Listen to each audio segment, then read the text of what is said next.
This episode of the podcast is brought to you by GameFly. That's right, we got another sponsor.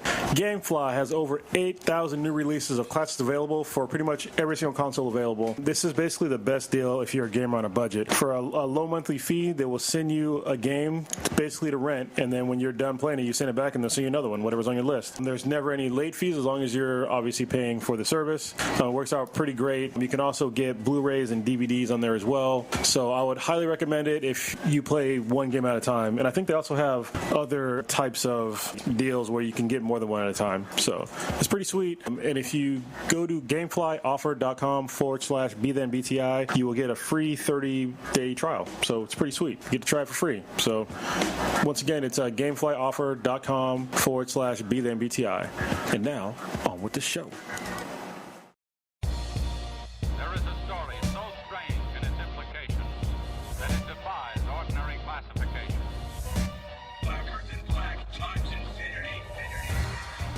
Hey, what's up, folks? It's your boy Blue here for the cast. I'm rolling with Prodigy. What up, what up? We're back at it again, heading to the Infinity Base.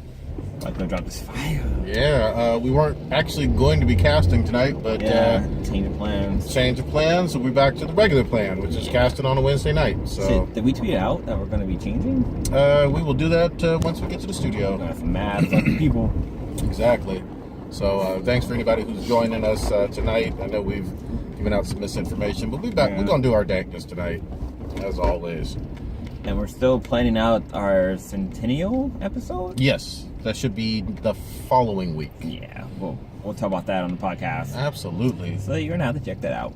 The big news that I know we're gonna go heavy on is in the gaming world, because Horizon Zero Dawn is out and dropped. Everybody has it, I think, with the exception of Old Ninja. Yeah, he's in Dirty South. Yeah, he'll probably have it by next week or this weekend or something.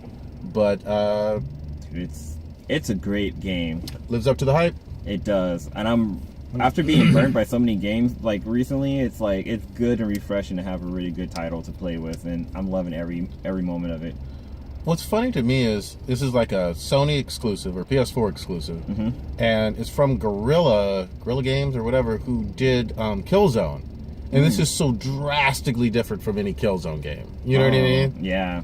And that's all I had known Guerrilla for, was just the Killzone games or whatever. Yeah. They probably did other stuff, I just haven't looked it up. I know we talked about it before, what other stuff they've done, but yeah, that's the only thing I think of is Killzone 2. Yep. Which, I love Killzone 2, I love Killzone 3. The one on the PS4 I wasn't as big of a fan of, but to go so drastically different and do like this open world Far Cry Tomb Raider Monster Hunter thing, you know, it's just it's fun. It's fun. It's a lot of fun, and like when they announced this at E3 like a couple of years ago, I was like, this game looks fucking awesome. Like I couldn't wait for this game to come out, and it's definitely living up to my expectations and more. Like there's certain stuff in there I'm like, whoa, that's so fucking great. It's so cool. Yep. We're going to try our absolute best not to spoil anything, because we know there's a lot of gamers listening, and they are experiencing it just along with us. You know what I mean? Yeah. So I don't think anybody is too far along. I doubt anybody's even halfway through it. You know what I mean? You know, it doesn't even really give you a percentage of how far you are into the game, which is kind of interesting. That's the first time I ever had a game that didn't do that. Yeah. So I don't know how far I'm in. I just know like I'm like outside the city now. I'm kind of going by my own personal level, and I believe this isn't a spoiler at all, but I believe the level cap is 50. Oh, is it really? Damn, I'm only at like 11 now. Oh, see, you're way further along than me. I think I'm at 7. Oh, so shit. I've been doing it. I keep getting stuck with side quests. So the game has a lot of side quests, which are awesome, and like you can also create side quests. So say like you need more supplies, you can create a quest for that, and you can go scouting just for those supplies. Yep. Which is fucking cool. I've never seen a game do that before. Yeah. So I mean, we're gonna go heavy on that one. Yeah. I can't wait. And then I just finished up, especially on your recommendation, The Flash. Oh yeah, man. Which, Flash.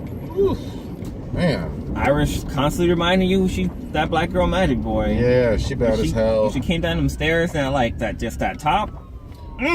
Well, the other thing that's cool to me is like, unlike how I roasted The Walking Dead or whatever last season with their way too many romances, this one kind of feels okay. Like, I like the Wally and Jesse thing along with the Iris and Barry thing. You know what I mean? It doesn't seem overwhelmingly too much, you know? So it worked. I like the stuff with Grodd. Oh, yeah. I mean, even though, like, the CGI, I mean, obviously it was CGI, it was pretty well done for, like, a TV show. Oh, yeah. Like a CW show. It was really good. Their budget is nowhere near what, like, Agents of S.H.I.E.L.D.'s budget is. No. You know? Or when Agent Carter was on anything on network, even Gotham. It has a much smaller budget than Gotham or Lucifer, probably. Yeah. They did a really good job with it all. And you can tell that you spent a lot of money on the CGI too, because there was a lot of CGI in this episode. Definitely. In the last couple episodes. Yeah. So that's been really, really fun. The other one, I want to get a chance to... I don't think any of us have seen Get Out, but... Oh, man, I've been hearing nothing but, like, polished reviews on that movie. People seem to love it. Critics seem to love it even more. Mm-hmm. I know that Logan comes out this week, too. Oh, shit, that's huh? So... Man, I might have to try to see 2 movies. Damn, I still need to see John Wick too. Yeah, man, it's hard times. Yeah, that podcasting life is a struggle. It is, man. You want to keep up with everything for all the people, you know. But and I'm still struggling trying to find the. Nobody owns John Wick 1. It seems like. Oh, really? Yeah, like everybody's praising it and whatnot, and I believe it's gonna be probably a really good movie, even though I haven't seen it. But I'm like, hey, let me borrow it. And everybody's like, nah, I ain't got that. It's not on HBO. It's not on Netflix. It's not on Hulu. Shit. You know, and I'm like, do I really want to just drop, you know? I don't know. It's funny because I was thinking, like, oh, maybe you can get through Netflix, but, like, I actually canceled my disc version or cop edition or whatever. So did I. Service.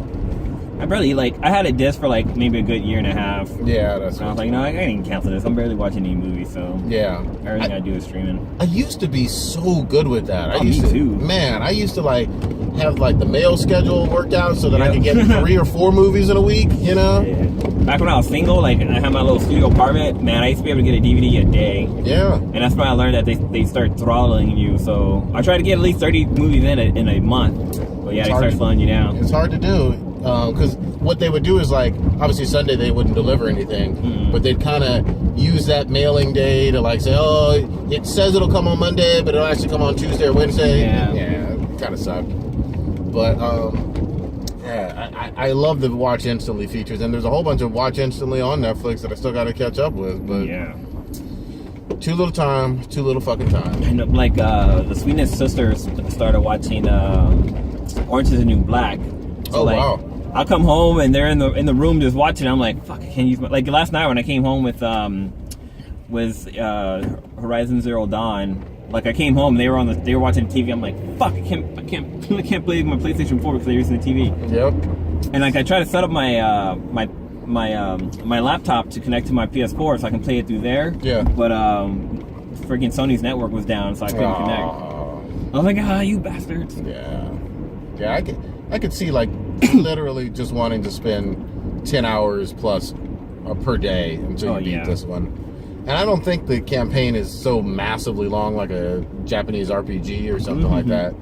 But it's just going to be a fun ride. I'm just excited for Sony and PS4 and all the gamers that have waited for this quality level of game to be an exclusive, you know? And the one thing that was a huge surprise for me with this game is how fucking fast it loaded. Like, it installed. Yeah. It's only like 15 minutes to install it, and then there was no updates needed. You that just was went impressive. Straight into the game. I was like, holy shit, I haven't seen this since like PS2 days. Exactly. There wasn't any updates. Well, and, you know, the whole thing of day one patches that are like 5-10 gigs. Yes. Which has been kind of the norm with big games lately. You know what I mean? Like, really, all of this console generation, if you think about it. Dude, freaking Batman Arkham Knights was like, so for me to install the game, I had to delete old games. So, because I ran out of hard drive space. And man, Batman Arkham Knights was almost 100 gigs. Yeah, with all that DLC. I was like, holy shit, that's like a tenth of my hard drive. Exactly.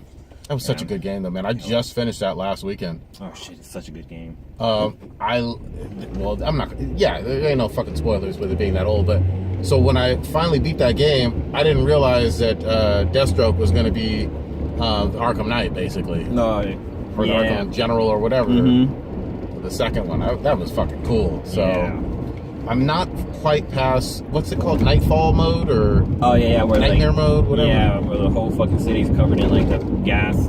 Well, no, so I've already beaten the game, like the story. Oh, okay. But I'm cleaning up all the side missions. Oh, okay. Nightmare Protocol or whatever is what they call it when you do 100%. So I don't know, I'm like at 70, 75% of that. I'm going to try to still complete that game and all the DLC because it's just a fantastic game. And it set the bar for like comic book level games. You know what I mean? Yeah, and I heard they're working on the fourth one. Yep. It's going to be...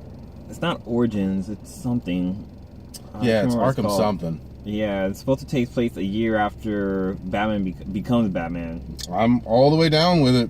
Maybe it's just year one, Batman year one. That'd be fucking awesome. All of those, that would be great. Yeah. All of those games have been solid, and I want the Spider-Man one, which is still, according to GameStop, potentially coming out in December of this year. I believe it'll get pushed back though. But I want the Spider-Man one to be on this level. Well, yeah, because the Spider-Man games have been pretty good. Like, at least the ones I played.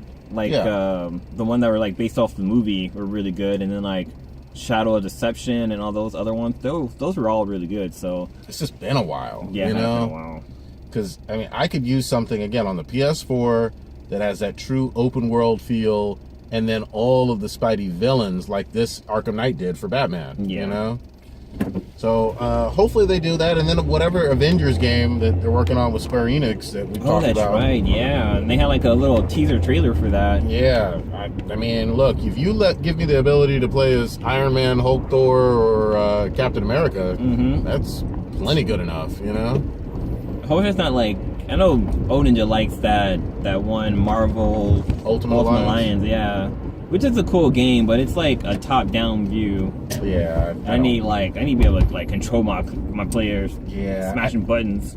I enjoyed it for what it was, because like Diablo 3 kind of had that. Yeah, but I don't know, for replayability and just visually after a while, I get pretty tired of that. Yeah. You know, I forget the name. Horizon Zero Dawn. Have you been playing like good, bad, neutral? Oh yeah. So I always play almost all of my games true evil if you give me a chance. So like people will literally help me or send me on quests, and I'll just fucking bitch slap them or shoot an arrow at them or do some foul shit. And I'm like, damn. I haven't tried to kill nobody like a human. Man, my Alloy is fucking vicious. She is savage, man. Holy shit. So my experience is probably going to be really different from everybody else's on the crew if you're playing it as kind of a good girl. Yeah, I've been going kind of neutral and stuff. Like, well, because I know when you make a response, it's either you make a one by your fist or your heart or your brain. And I've been going with the brain ones.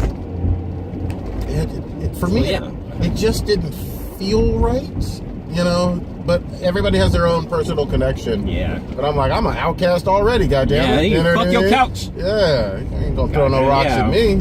How you gonna fuck with me? Yeah, that part was like, holy shit. I hella want to just fucking throw a rock back, goddamn it. That was the hardest. I gotta play again just so I can just do the other option. Yep, it's just kind of like on Infamous. I mean, it was hard when I tried to replay that and be good, you know? Oh, yeah. So I was like, I just want to kick everybody. So, yeah.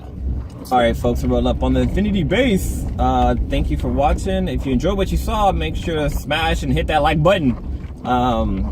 If you want to check out the videos down below, and that's it. Yeah, until next time, peace out. Peace.